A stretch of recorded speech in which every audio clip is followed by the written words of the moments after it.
ದೇಶದ ಎಲ್ಲಾ ಪ್ರಧಾನಿಗಳು ಮಾಡಿದ ಸಾಲ 55 ಲಕ್ಷ ಕೋಟಿ ರೂಪಾಯಿ ಮಾತ್ರ. ಆದರೆ ಮೋದಿ ಒಬ್ಬರೇ ಮಾಡಿದ ಸಾಲ 115 ಲಕ್ಷ ಕೋಟಿ.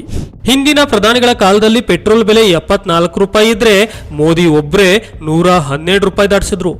ಹಿಂದಿನ ಪ್ರಧಾನಿಗಳ ಕಾಲದಲ್ಲಿ $1 ಎದುರು ರೂಪಾಯಿ ಮೌಲ್ಯ 54 ರೂಪಾಯಿ ಇದ್ರೆ ಮೋದಿ ಒಬ್ಬರೇ 83 ರೂಪಾಯಿ ಮಾಡಿ ರೂಪಾಯಿ ಮೌಲ್ಯವನ್ನ ಹಾಳು ಮಾಡಿದ್ದಾರೆ.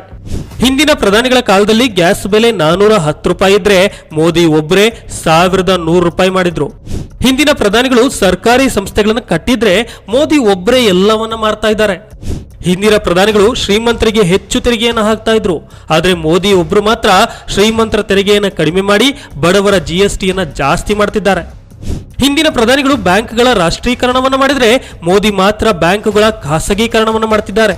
ಎಲ್ಲಾ ಪ್ರಧಾನಿಗಳು ವರ್ಷಕ್ಕೆ 10 ಪತ್ರಿಕಾಗೋಷ್ಠಿಯನ್ನು ನಡೆಸಿದ್ರೆ ಮೋದಿ ಮಾತ್ರ ಒಂದೂ ಸುದ್ದಿಗೋಷ್ಠಿಯನ್ನ ಮಾಡದೆ ಅವಿತುಕೊಂಡಿದ್ದಾರೆ.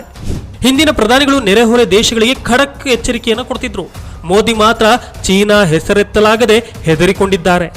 ಹಿಂದಿನ ಪ್ರಧಾನಿಗಳು ವಿಜ್ಞಾನ ತಂತ್ರಜ್ಞಾನವನ್ನು ಬೆಳೆಸಿದ್ರೆ ಮೋದಿ ಮಾತ್ರ ಮೌಢ್ಯ ಪ್ರಚಾರವನ್ನು ಮಾಡ್ತಿದ್ದಾರೆ.